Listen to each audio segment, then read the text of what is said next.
जय जोहार का नारा है, भारत देश हमारा है।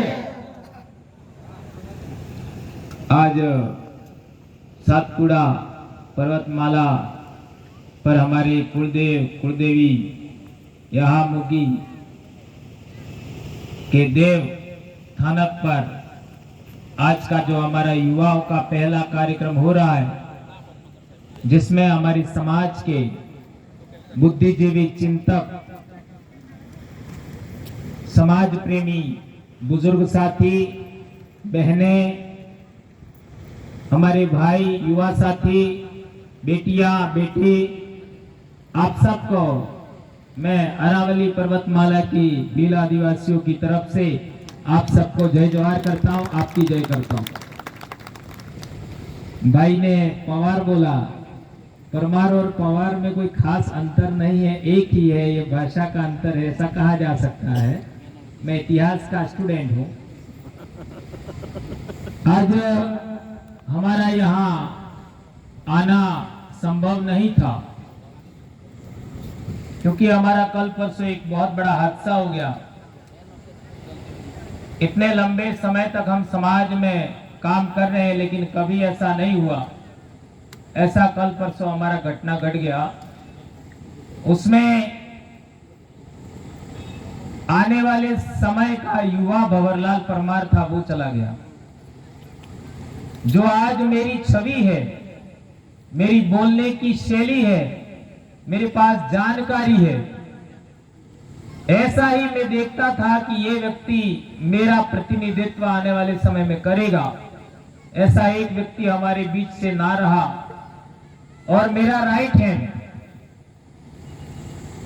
कांति भाई, वो अभी हॉस्पिटल में है, और मैं यहां पर आया और यहां बोल रहा हूं, यह भी मेरे लिए दुख का विषय है। लेकिन आदिवासी एकता परिषद के महाराष्ट्रीय महासम्मेलन में मेरे बोलने के बाद सांगलिया दादा ने कहा था कि आपको एक बार हमारे इलाके में आना पड़ेगा। तो उस समय से किया हुआ वादा विकट परिस्थिति में कल हमारा अंतिम संस्कार भी भाई का होने के बाद तत्काल हम लोग वहां से निकले, और आज सुबह 5 बजे अक्कलकुआ हम लोग आ गए। और यहाँ आने का हमारा जो उद्देश्य, मकसद सबसे बड़ा ये था कि यहाँ बड़े पैमाने पर युवा साथी आएंगे, और युवाओं का इस सम्मेलन है कि युवा साथी आएंगे। तो हम लोग काम किसके लिए कर रहे हैं? मैं तो ऑलरेडी शिक्षक हूं, और शिक्षक का काम होता है जानकारी देना।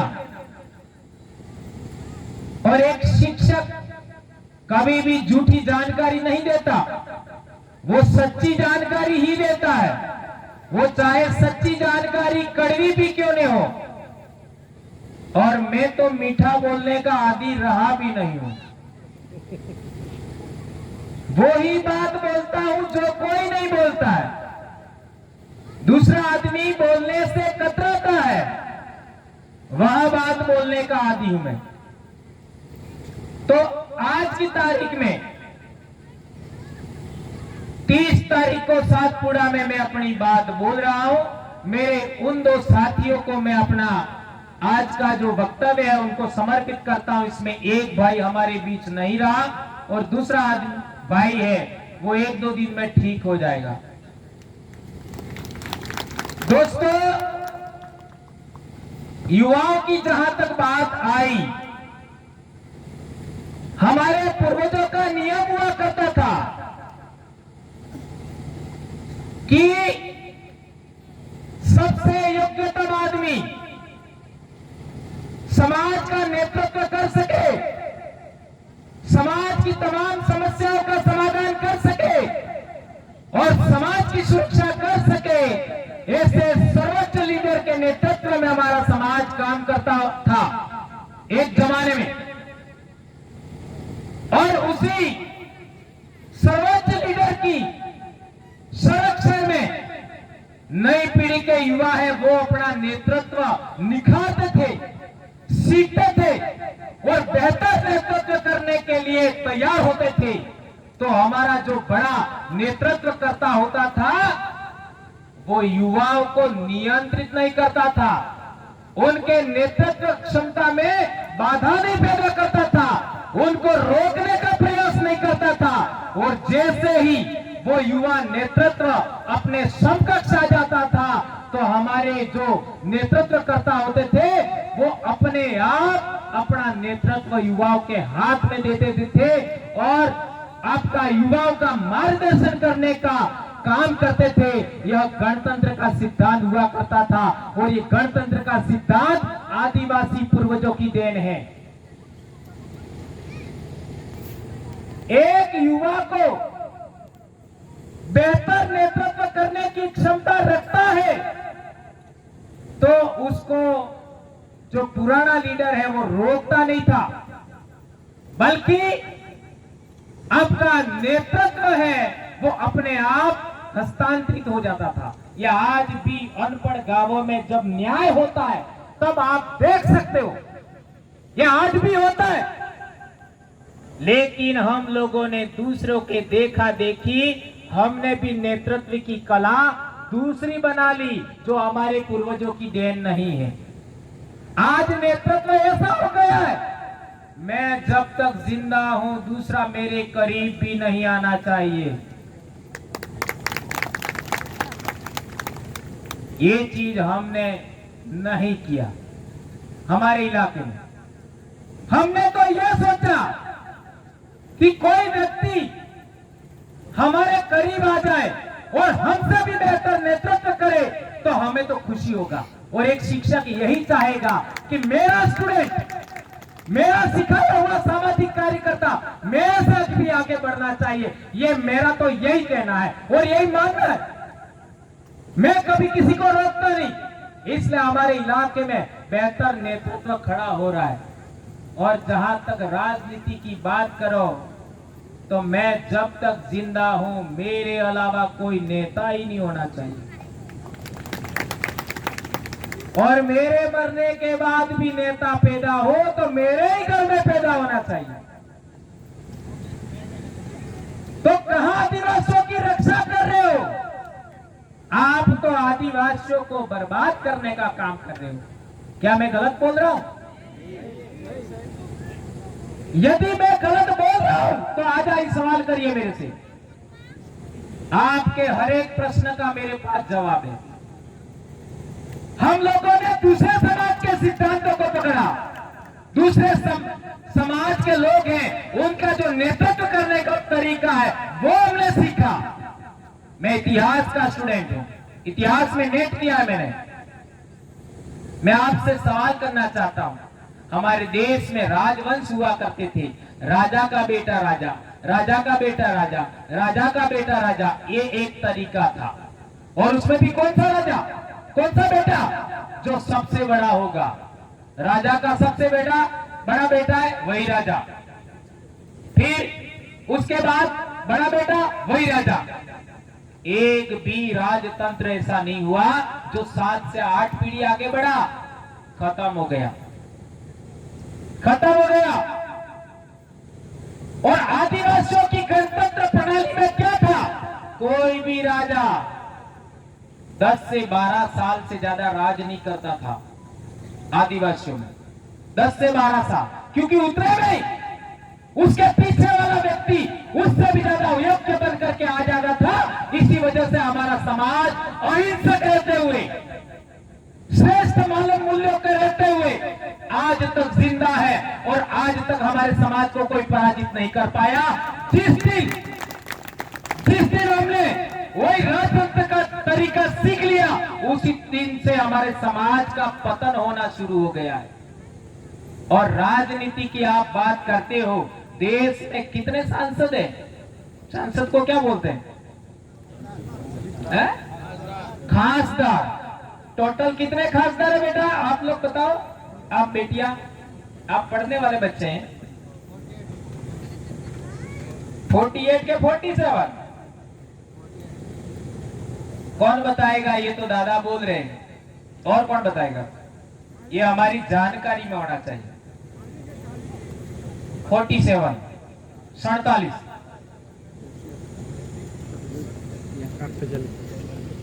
40 और 7।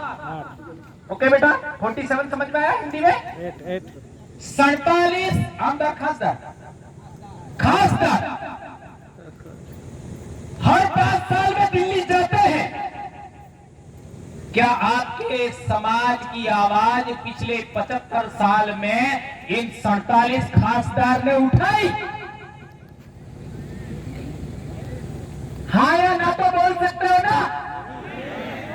जब नहीं उठाई तो क्या उनको घंटा बजाने भेजा है?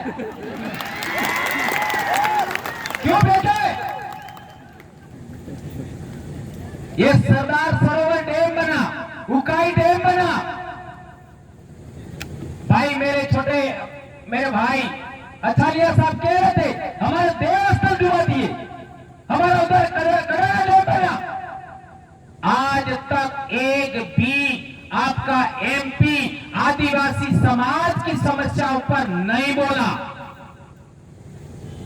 और ये बोलने की हिम्मत भी नहीं है लोगों को। है? मंच पर आने के बाद लोग ये बात बोलने से भी घबराते। तो आप आदिवासी कहां हो? कहां हो?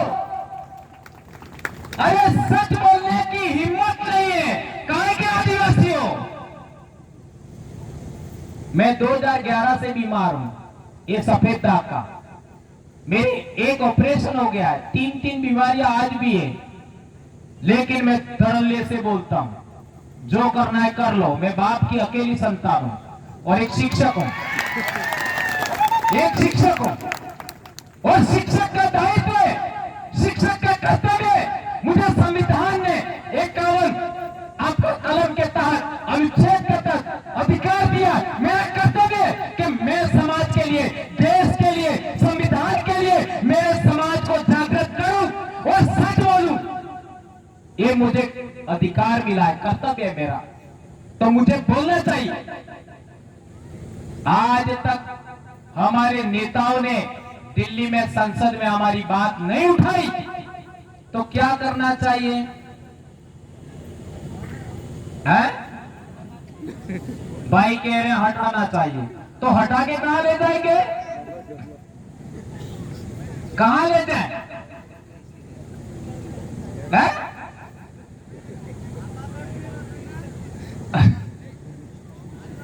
हटा के कहां ले जाए? हटाने की जरूरत नहीं है, इस सिस्टम खत्म करने की जरूरत है। लाखों साल से हमारे पूर्वजों में ऐसा नेतृत्व कभी नहीं पैदा हुआ, तो पिछले 75 साल में ऐसा नेतृत्व कैसे पैदा हुआ? ये बड़ा सवाल है। ये समस्या पकड़ो, समस्या का कारण पकड़ो। और एमएलए को क्या बोलते हैं? आमदार। वो कितने टोटल? नहीं, पूरे देश में 288 अपने आदिवासी 25 350 के करीब। पूरे भारत। क्या ये 350 के करीब एमएलए आदिवासियों के विषय पर, आदिवासियों की परेशानी पर विधानसभा में कभी बोले? कभी बोले? अभी पालघर में जो घटना घटी कभी बोले? अभी हमारा नेपाल नगर में जो घटना घटी बोले? अभी रतलाम में घटना घटी कभी बोले? राजस्थान में कोई घटना घटी कभी बोले? तो क्यों भेजा उनको समोसे खाने के लिए? है? क्यों भेजा है?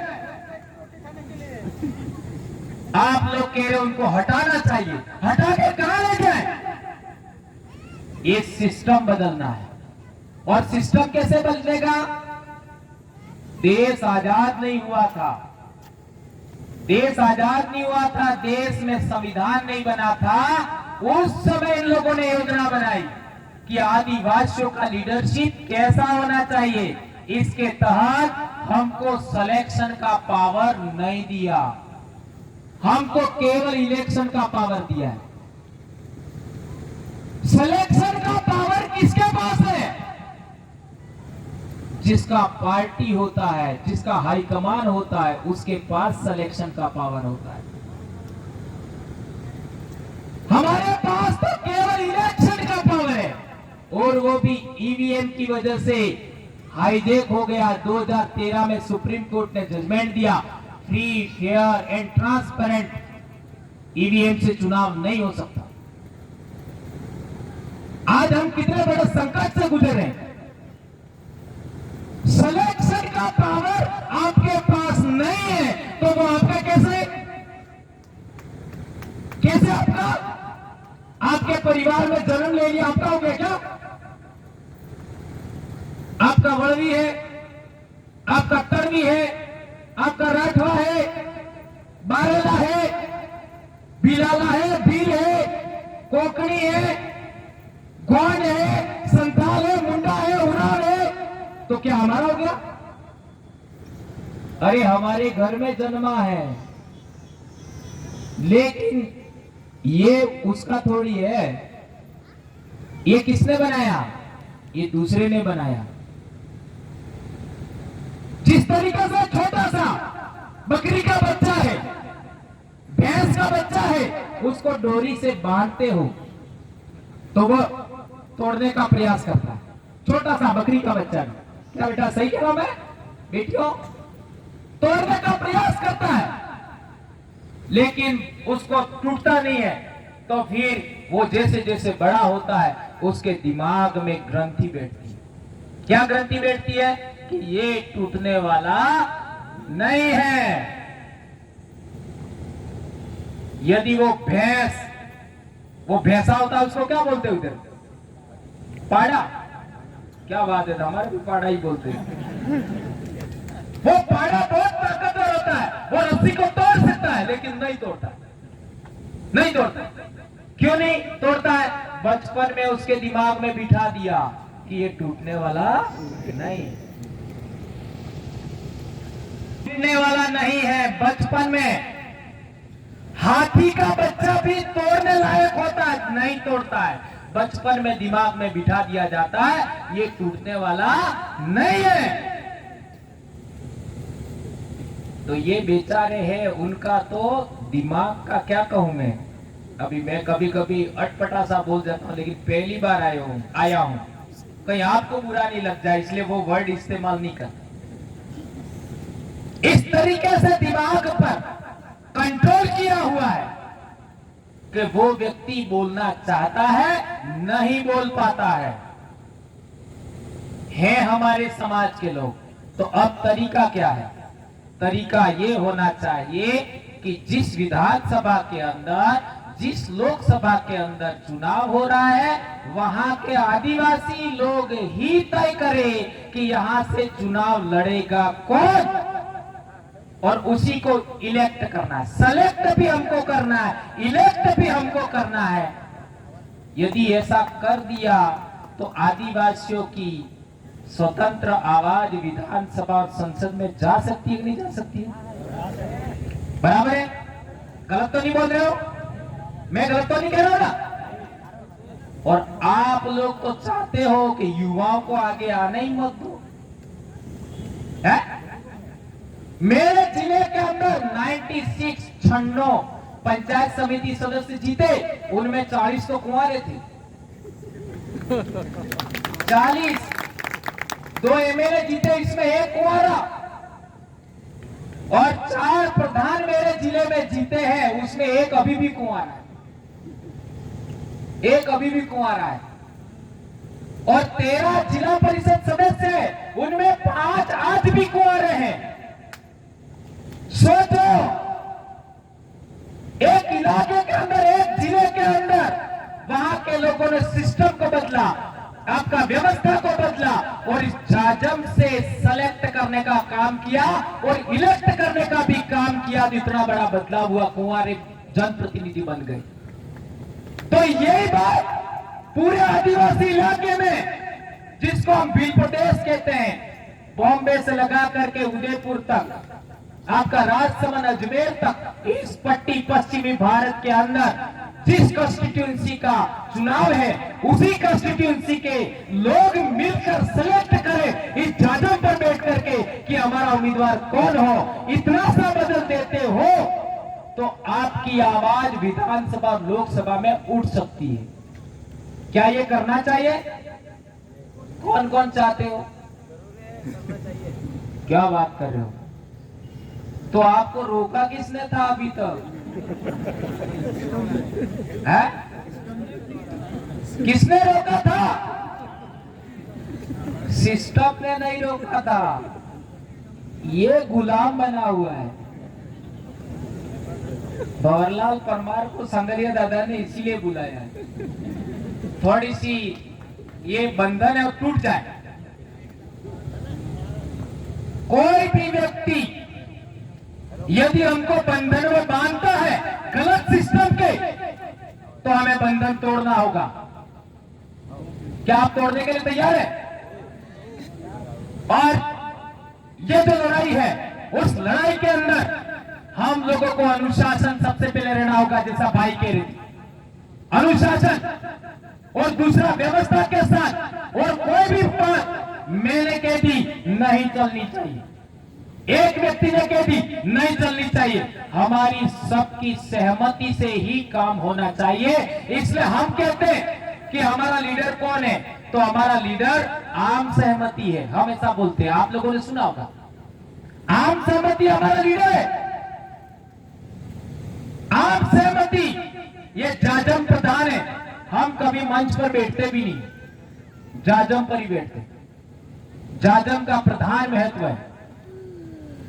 इसलिए मेरे भाइयों, हमें बदलाव करना होगा और यह काम युवाओं को अपने हाथ में लेना चाहिए। कई लोग हमको कहते थे हम कर्मचारी, हमको नहीं बोलना चाहिए। मैंने सोचा मेरे को दोबारा जन्म नहीं लेना है। आप में से किस किस को लेना है? किस किस को लेना है? जब दोबारा जन्म ही नहीं होने वाला है तो लोग कैसे है? यही जन्म है। मेरे बच्चे हो गए, वही मेरा पुनर्जन्म है। यह आम के पेड़ है, ये आपका फल है, वो आम जिंदा है, तब इस पर मोर आया था और फल लगा है, जिंदा है पेड़ आम, और फल यानी केटी नीचे गिरेगी पक करके तब भी वो जिंदा होगी, और वो गुठली है वो जमीन में जाएगी तब भी जिंदा रहेगी, और उगेगी तब भी वो जिंदा होती है। तो जिंदा ने जिंदा को पैदा किया, ये सिद्धांत को समझो। अब ये अनाज की पूजा हो रही थी, वो क्या है?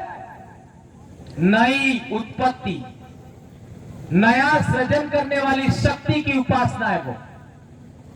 तो हमारी नई संतति पैदा हुई, नई पीढ़ी पैदा हुई, यही हमारा पुनर्जन्म है। तो हम लोगों को इसी पीढ़ी को आज इसी जीवन के अंदर हमें सच बोलना ही होगा किसी भी सूरत में, और हमको संविधान ने यह अधिकार दिया है। हमारे पूर्वजों के सामने बहुत सारी समस्याएं थी, लेकिन आज हमारे सामने इतनी समस्याएं नहीं है। हम लोगों को बोलने की हिम्मत करना चाहिए। एक महत्वपूर्ण बात कहना चाहता हूं कि आपका जो ये लीडरशिप है, राजनीतिक लीडरशिप, वो अलग अलग पार्टियों में बटी हुई है।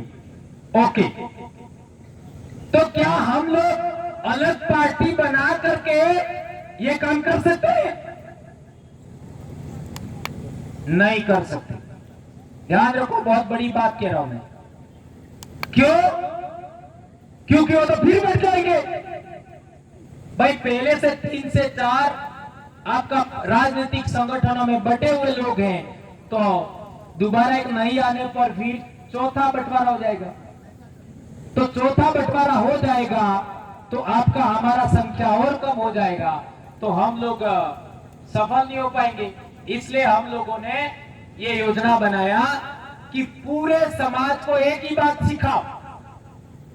ये फलानी पार्टी वाला दिल्ली से चयन होकर के आया है, जयपुर से चयन होकर के आया है, गांधीनगर से आया है, भोपाल से आया है, नागपुर से आया, नागपुर राजधानी नहीं है लेकिन वहां से नहीं समझ में आया।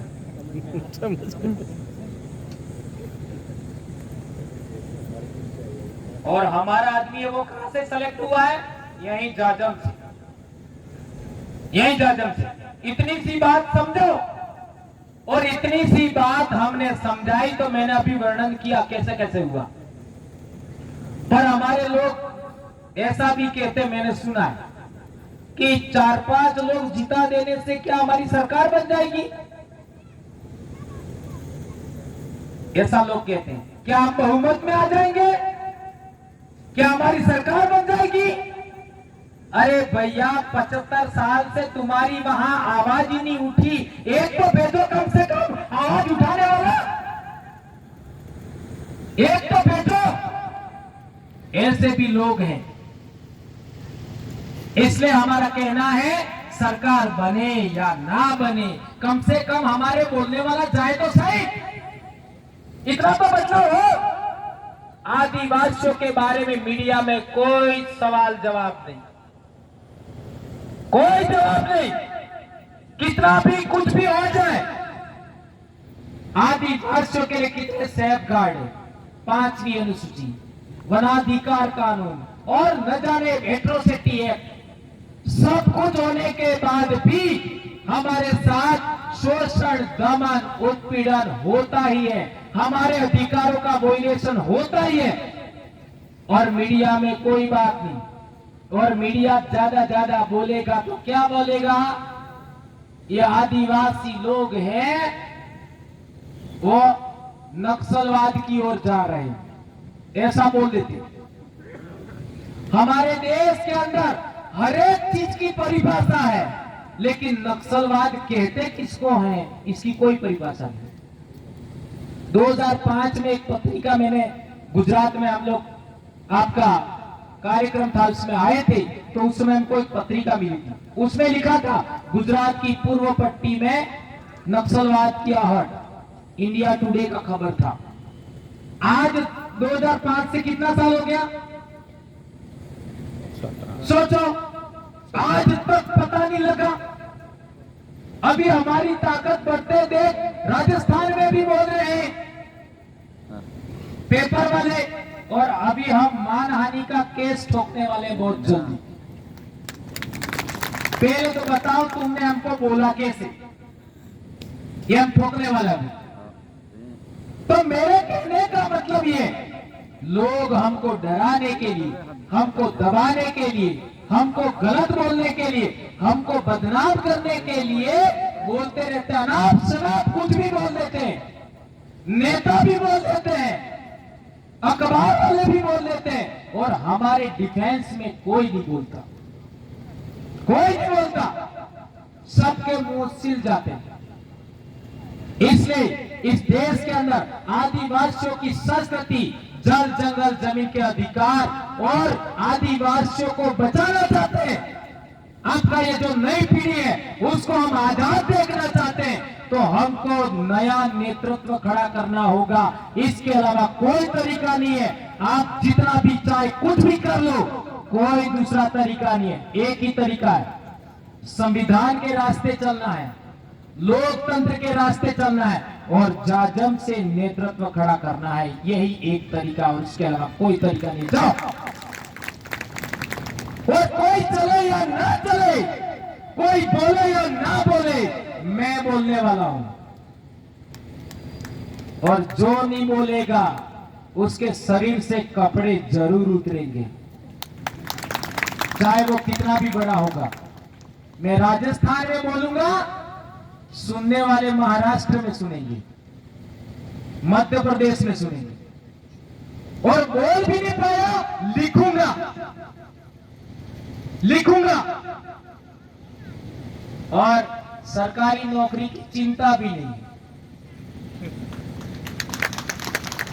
अभी मेरी बेटी भी बहुत जल्दी डॉक्टर बन जाएगी,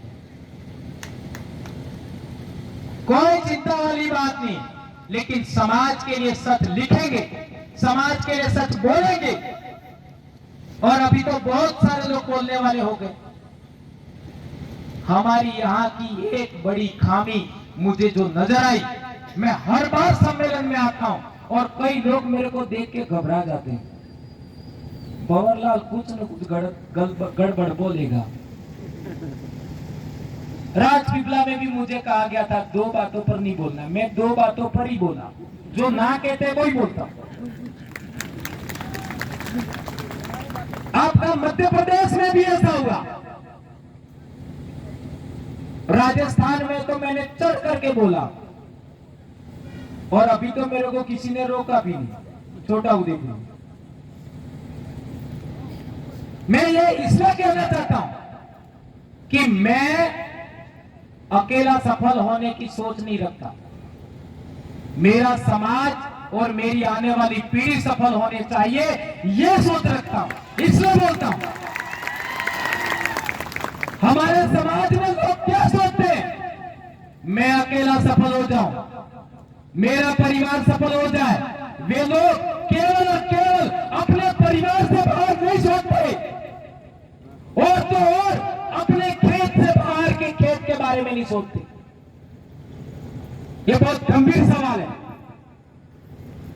हम लोग जोड़ने वाले हैं, तो जोड़ने वाले लोगों को जो विश्वासघाती है उस पर भी विश्वास करना पड़ता है, जो गलत आदमी है उस पर भी विश्वास करना पड़ता है। जोड़ने वाले लोगों को, जो जोड़ने वाले होते हैं उनको सब पर विश्वास करना पड़ता है। हमको मालूम है ये आदमी गलत है, इसके बावजूद भी उसके साथ हम लोग आपका सही बात करेंगे, गलत नहीं कह सकते। यदि हम लोग कहेंगे कि यह आदमी नहीं चाहिए तो हम भी तोड़ने वालों में शामिल हो जाते हैं। ये सिद्धांत समझिए। तो तोड़ने वाले आदमी को भी आपको अपने साथ रखना होगा। क्या गारंटी है वो भी बदल जाए? और मैं बदलने में विश्वास करता हूं और लोग बदल रहे हैं, ये मैंने देखा है। लेकिन यदि आप तोड़ने वाले लोगों को आपके बीच रखते हो तो कभी भी संगठन टूटने का खतरा ज्यादा रहता है, ज्यादा रहता है। तो आपको क्या करना होगा, ये बात मैं बताना चाहता हूं। आपको करना होगा कि हमेशा उस तोड़ने वाले आदमी पर निगाह रखनी, हमेशा निगाह रखनी है।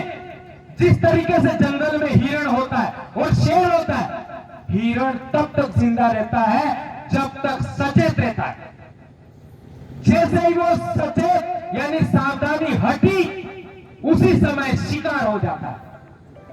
तो हमारे समाज के अंदर समाज को तोड़ने वाले लोग कौन कौन हैं, ये आइडेंटिफाइड करो और उन पर लगातार निगाह रखो। साथ में रखना है, उनको दूर नहीं जाने देना। इसलिए मैंने कहा था उनको ले कहां जाए, लगातार निगाह रखनी है, सचेत रहना है, ठीक है, और उनको भी ठीक करना है। यह काम हमको करना होगा। इसलिए मेरे भाइयों, आने वाली पीढ़ी को बचाने के मार्ग में एक बड़ी बाधा है युवाओं के सामने। आज युवा, जब हम पैदा हुए थे तब कोई भी इंसान फांसी नहीं खा रहा था। आज की तारीख में 9, 10, 11 के बच्चे, 12 के बच्चे फांसी खा रहे। क्या ये बात सही है? हजारों साल में ऐसा नहीं हुआ कि हमारे युवा लोग फांसी खाए, और अब कैसे हो रहा है? ये बहुत बड़ी बात, हर बार बोलता हूं, हर कार्यक्रम में, या आज यहां पर भी बोलना चाहूंगा। 8वीं क्लास के अंदर बच्चा, ध्यान रखिए, 8वीं क्लास के अंदर बच्चा अपने आप को अच्छा दिखाने की कोशिश करता है। मैं सबसे सुंदर दिखना चाहिए, मैं सबसे अच्छा, बाल भी आड़े टेढ़े भाई के रहते ऐसे काटवाएगा, कपड़े पहनेगा, जूते, सबसे अच्छे जूते मेरे होने चाहिए, सबसे अच्छे कपड़े मेरे पास होना चाहिए, और आपका बहुत सारी बातें सबसे अच्छा मेरे पास होना चाहिए। ऐसे बच्चे के अंदर भाव आते हैं। तो 8वीं क्लास में बच्चों के 2 रास्ते बनते हैं। ध्यान रखो, बहुत गंभीर बात, एक शिक्षक का कहना है, इसको समझिए। 8वीं क्लास में बच्चों के 2 रास्ते बनते हैं। एक रास्ता मौज मस्ती का होता है और एक रास्ता कैरियर का होता है। 2 रास्ते 8वीं क्लास में बनते हैं।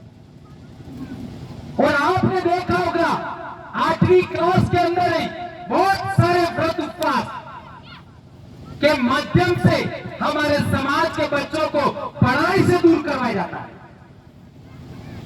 आप लोगों ने देखा होगा जुलाई, अगस्त, सितंबर, अक्टूबर, इन 4 महीनों के अंदर सबसे बेस्ट भोजन मिलता है। सभी जीवों को, सभी जानवरों को सबसे बेस्ट भोजन मिलता है। और उसी टाइम व्रत उपवास के नाम पर हमारे लोगों को भूखा रखा जाता है। इसके खिलाफ मैंने बोला तो हमारे नेताओं ने मेरे खिलाफ एफआईआर कर दी। सोचिए, तो भी हम डरे नहीं, बोलेंगे। और अब लोग इस बात को समझ रहे हैं। तो मैं कहना चाहता हूं 8वीं क्लास में 2 मार्ग बनते हैं, एक मौज मस्ती का, और वो मौज मस्ती वाले बच्चे व्रत उपवास भी करेंगे, स्कूल से बाहर रहेंगे, आपका नशा करेंगे, तंबाकू खाएंगे, गुटखा खाएंगे, एक्सेट्रा, दारू भी पिएंगे। फिर धीरे धीरे उनका ध्यान पढ़ाई से दूर होता है। चार्जिंग गया धीरे धीरे